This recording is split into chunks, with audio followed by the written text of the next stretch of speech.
Welcome back, Legends, to another death battle, and well, we're going to be talking about two legends very deeply connected to the lore and, well, the void, and in the shifting tapestry of the Outlands, there are two legends in particular that walk the edge of reality. One hears voices, sees rifts, and phases through danger. The other commands the void, reshaping its fabric on a whim. Tonight, in a no-holds-barreled duel, Wraith will face Alter. No squads, no ring, just void, gunfire, and fractured realities. And yes, they will have access to the Apex loadouts as usual. This is more than a fight though, it's a collision of dimensions. So let's start with Wraith, who is basically the voice of the void. Her real name is Renee Hope Blosley, and she worked for IMC scientists and was subject to experiments, waking up with no memory and haunted by voices from other realities. These voices weren't just hallucinations. Wraith learned to listen, to trust them, and ultimately to use them to control her void warping powers. Her goal in the Apex games, well, uncover her past, unlock the truth about the void,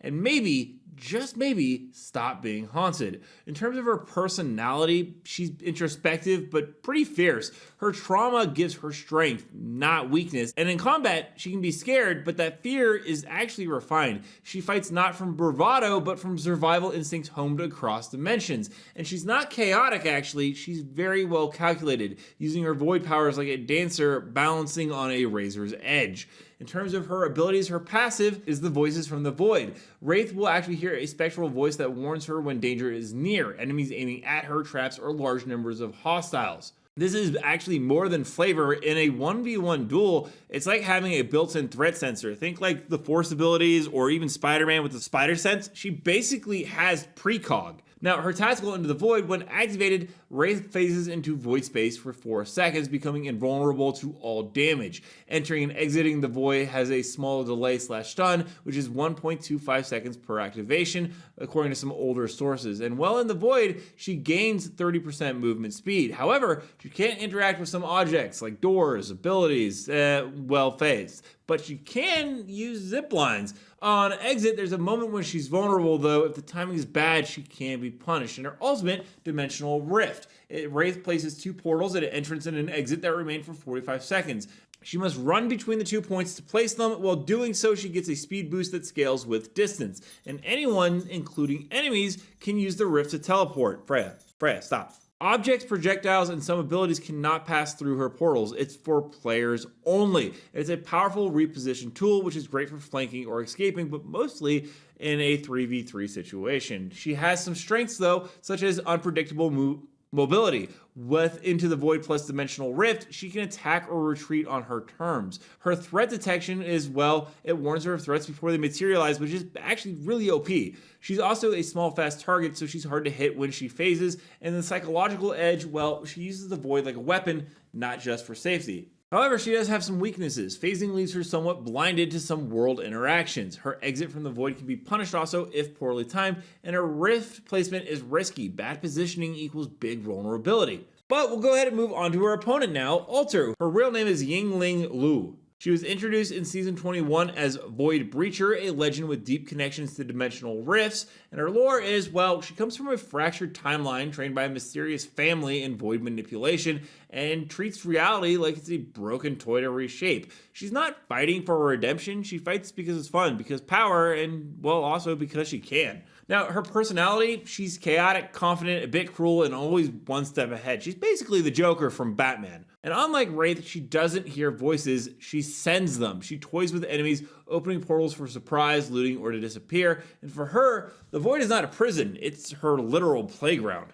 Now, her passive is Gift from the Rift. It allows her to remotely interact with the death box. She can pull one item, weapon, ammo, even if she's not physically next to it. She cannot take shield cores via this passive though, and it gives her resource control mid-fight, especially in a 1v1. She can snatch loot without exposing herself. She's gotta hope there's other people's death boxes laying around, I guess. Tactical is the Void Passage, where she fires a projectile that sticks to a surface, so wall, ceiling, and floor, that creates a portal to the opposite side up to 30 meters deep, and she has 2 charges of Void Passage. After teleporting, she is phased for 1 second before reappearing, making her momentarily invulnerable. The maximum vertical travel of her portal is 45 meters, and enemies near the portal exit will be briefly highlighted for a short time after she teleports, and the portal only lasts 15 seconds. This ability, though, is powerful for flanking, baiting, or surprise repositioning. And the ultimate is Void Nexus. She plants a device that acts as a regroup teleport point. Allies or herself can teleport back to that location. When she teleports back, she leaves behind a relay portal that lasts 10 seconds. Enemies or teammates can follow through.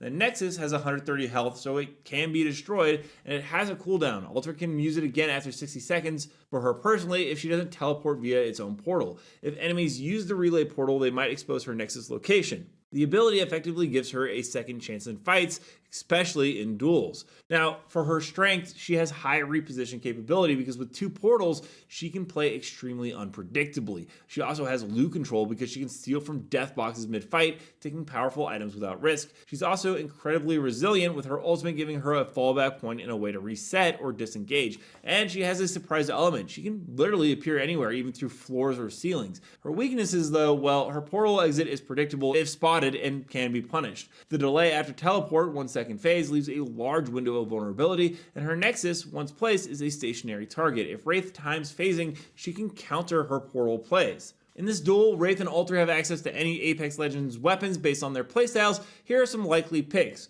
Wraith is, I'm going to actually go with the whole ALGS pick if you guys understand it. It's the Wingman for precision dueling, the R99 for aggressive close-in fights after phasing, and the Vault SMG for mid to close engagements with mobility. And Alter is going to lean towards the Car SMG with a consistent fire through portals, flatline a powerful mid-range when repositioning, the Peacekeeper for burst when she re-engages, and grenades or arc stars to combo with portal flanks. Where this will take place, though, is going to be in an abandoned research facility partially corrupted by void energy. Cracks in reality flicker across walls, and sometimes the floor dissolves into nothingness. And for this one, just kind of imagined the Wraith POI on Kings Canyon. That's probably the best place to think of this. So let's go ahead and start with the opening pandemonium. Wraith materializes at one end of the facility. Her voice is whispering, "Danger ahead." She'll grip her wingman. Across the corridor, Alter steps through a freshly created void tear. Her first void passage hits the far wall, and Alter smirks, saying, "Welcome to my playground." She then teleports, phasing for a moment. On exit, she's invisible, then fires her Car SMG. Wraith anticipates, though, and fades into the void. Phasing out of the damage, she reappears behind cover. Her approach is thoughtful, not blind aggression. Alter, confident, will use her gift from the Rift passive to remotely pull a high-tier weapon from a death box she spotted earlier. Wraith, meanwhile, phases towards a vantage point, leaving a faint blue trail in the void. Alter would then place her second void passage, this time on a ceiling above Wraith's position. Players with good movement might drop in, but Wraith has actually already calculated it. Wraith phases out just as Alter teleports down, and they crossfire. While reloading, Alter will make some kind of jab saying, "You're good, but not that good," and she phases through her portal again, zipping to high ground. And Wraith's voice whispers, "Above." She launches into the void for a reposition, and when she reemerges, she's angling her portal for a flank. Alter would react, portal opens in front of her, but it's a decoy. Wraith is already pivoting for the back. Then Alter would plant her Void Nexus device with a confident flourish. A glowing dimensional anchor appears, humming with the power, and then she will retreat through a portal, then phases and re-emerges behind Wraith. She's now playing with the dimensions, not just in it. And Wraith, breathing hard, doesn't panic. She phases into the void and launches a surprise strike. But Alter's presence feels like more than one. She uses her second portal from the Nexus to evade. They both finally converge in the heart of the Rift-distorted lab. Reality flickers, gravity shifts, and there's been more portals laid than we can possibly count at this point. Wraith then pushes aggressively into the void, then exits inches from Alter, firing wingman shots. Alter would counter. She teleports through her portal mid-gunfight, phasing briefly, then unloading the Car SMG fire. Wraith retaliates with a grenade. Alter ducks into one of her portals, then fires back. Their duel would finally climax. Wraith leaps, trying to melee. Alter phases with her void passage, bringing her through the entrance she previously placed. She reappears beside Wraith, blasts a Peacekeeper, or, pistol, and knocks Wraith off balance. Wraith, stumbling, tries to fade, but Alter tracks her exit. Final shots ring out. Wraith collapses in a flicker of blue smoke. Alter would then smile, stepping through the glowing void nexus one last time. The winner of this, with the final verdict, is Alter. And why does Alter win? Well, her double portals plus nexus equals a constant spatial advantage, and her passive lets her grab gear remotely. Wraith has to risk repositioning, and the nexus isn't just a teleport tool, It's actually a safety net. Alter toys with Wraith's void-centric style, turning her own tools against her, and while Wraith phases to survive, Alter phases to kind of dominate. Now, could Wraith win? Well, she'd need to predict both of Alter's portals, use her voices to read subtle moves, and land a perfect flank during an escape or Nexus moment. It's possible, but very, very hard against Alter's Void Mastery. And that is, in my opinion, who would win between Wraith and Alter. We'll go ahead and do another death battle in the near future. Let me know down in the comments which two legends you would like to see matched up, and maybe I can cover that in the future. But as always, slaying the Outlands. I'll see you out there.